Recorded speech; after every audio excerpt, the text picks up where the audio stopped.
So today I wanted to talk about what might be a controversial topic, but I hope it's not, because I think it's, an interesting one to debate. But it's why are Zoomers not playing Gibson guitars, really? So I myself am a Zoomer. I'm from Generation Z, so I feel like I am qualified to talk about this. I feel like I can also touch on why Generation Alpha, which is the youngest current generation, aren't playing Gibson guitars either, because I've spent years and years teaching that generation, and I only finished that up a couple of months ago. So it's a pretty recent experience as well. So before we go further in this video, I don't want to offend anyone, or okay, maybe I will offend some people, but this video is not meant to offend anyone. It's not meant to be a video just to crap on Gibson. It's also not sponsored by any other brand. It's just, kind of a conversation to the camera on my thoughts on why Zoomers aren't playing Gibson guitars anymore. Simple as that. So let's start by talking about what Zoomers are playing. Well, we're playing a lot of Fender guitars and a lot of that single coil offset sort of F-type vibe. Playing a lot of Fender and Vox amplifiers as well. That's mainly because that's the sound we're going for, and that's what our heroes are playing, or that's what the music we're listening to, that's the sound they get, that's the sound we want to recreate. So we're listening to a lot of indie rock, a lot of alternative music, a lot of pop rock.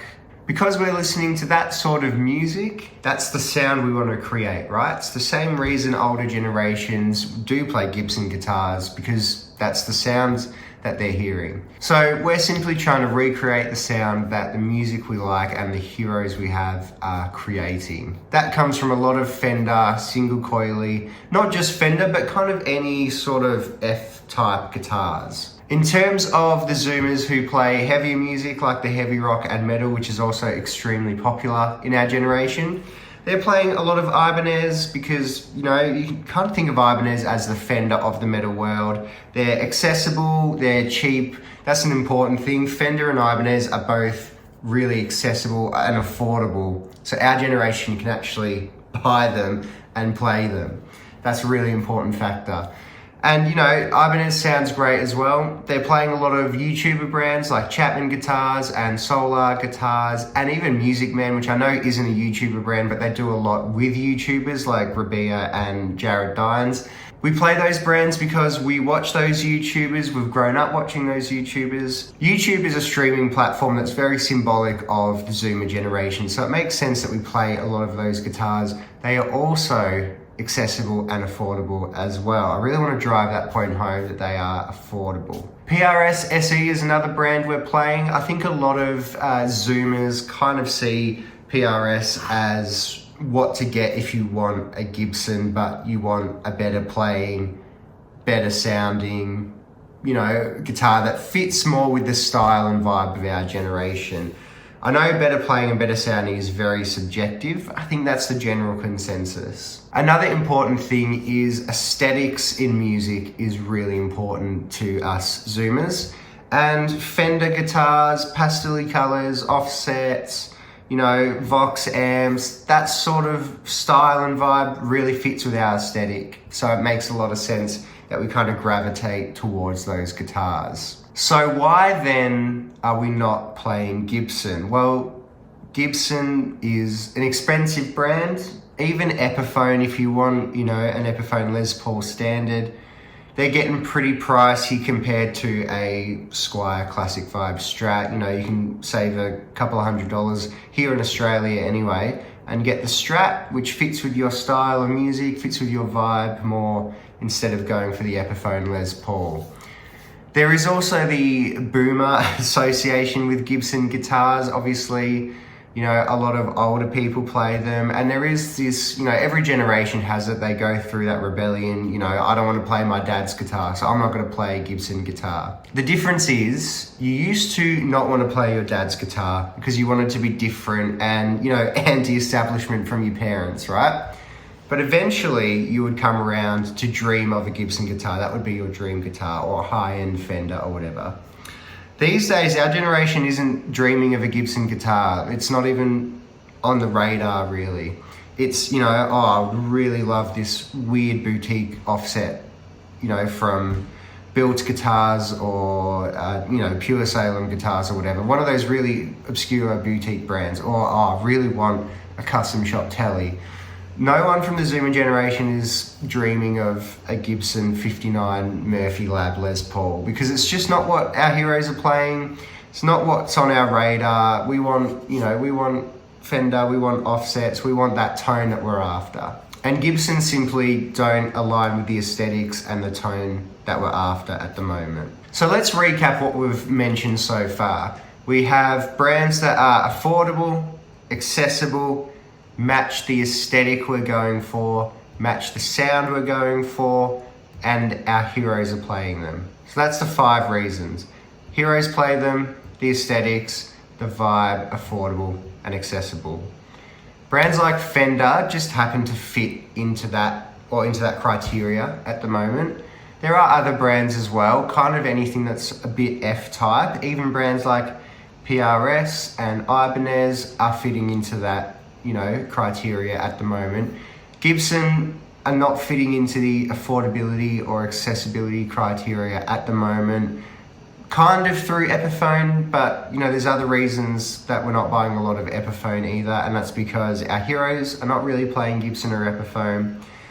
They don't really fit the style or aesthetic that we're going for. As I mentioned, aesthetic in music is really important to our generation, and yeah, they're just not appealing like Fender guitars and that vibe guitar is. It's a tricky one for Gibson because, you know, in a way, why would they want to appeal to our generation? Because, you know, they have their own aesthetic, they have their own sound, which for the record, I love. I don't own any Gibson guitars. I own a Les Paul copy and a Les Paul Junior, an Epiphone Les Paul Junior.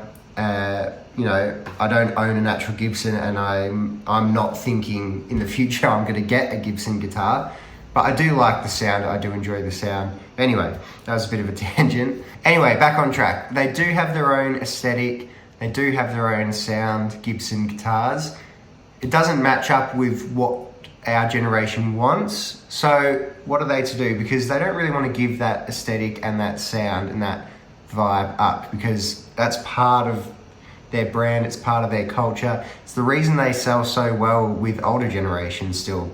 And that's because, you know, that's the sound they're going for, and that's what their heroes played, and that's the aesthetic they want. So they don't want to change that because that's a really integral part of their identity.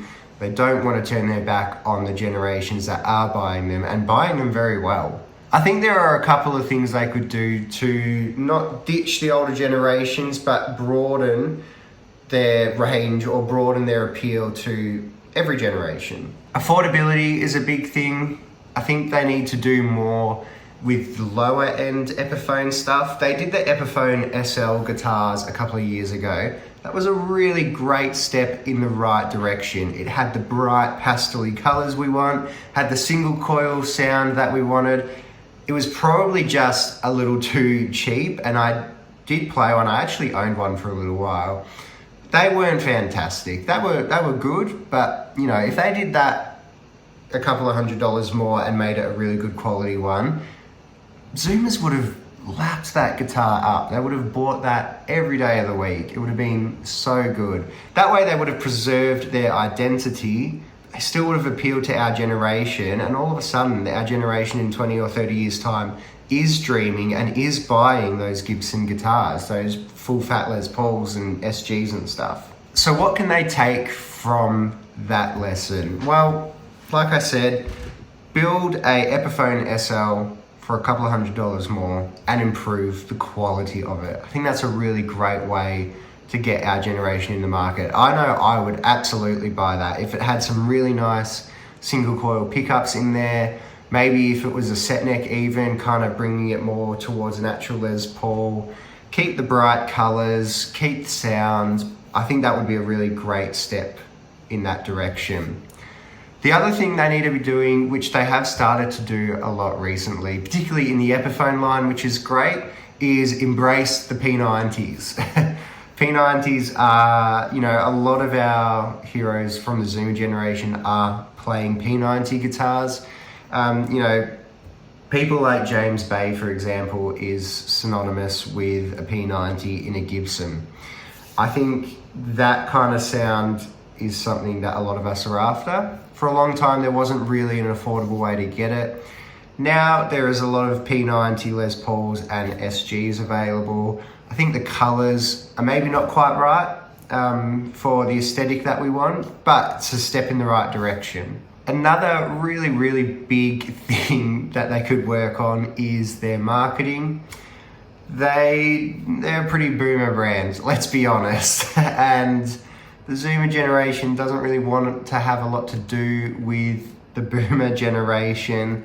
I think that's more evidence now than it ever has been. It's just that gap between boomers and Generation Z is widening. So why would we want to buy from a brand that has some very boomer marketing tactics? Like I said, they probably don't want to ditch that completely because boomers are a big part of their demographic that is actually buying them. But I think Gibson guitars can find a balance to market to younger generations as well as the older generations. You could argue that they don't even really need to market to the older generations for the same reason that Fender don't need to really market to the younger generations.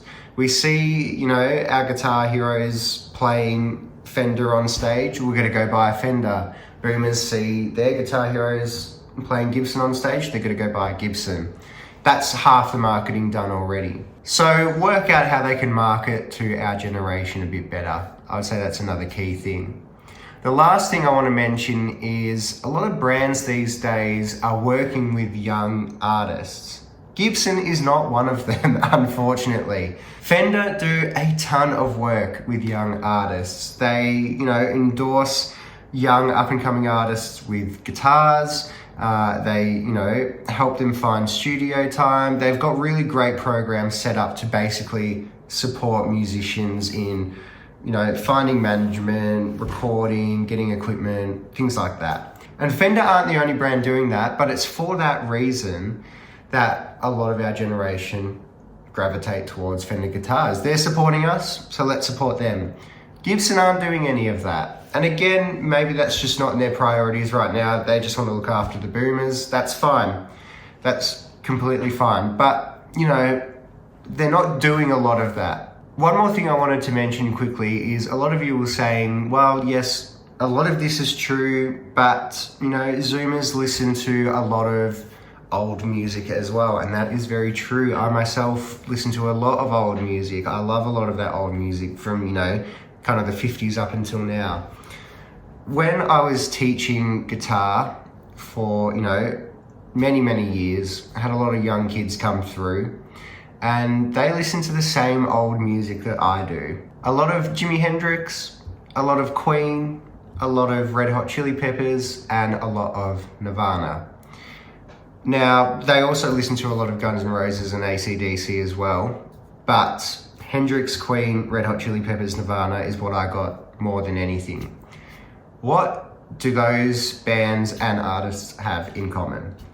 They mainly play Fender guitars.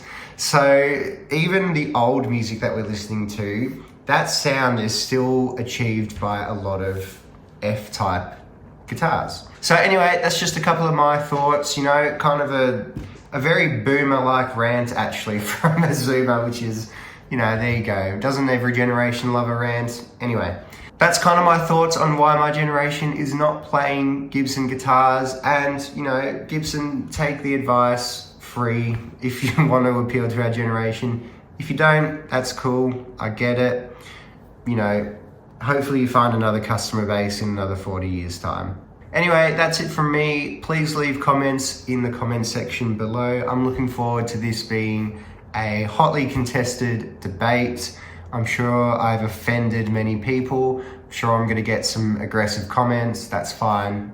I look forward to it. I'll see you in the next video.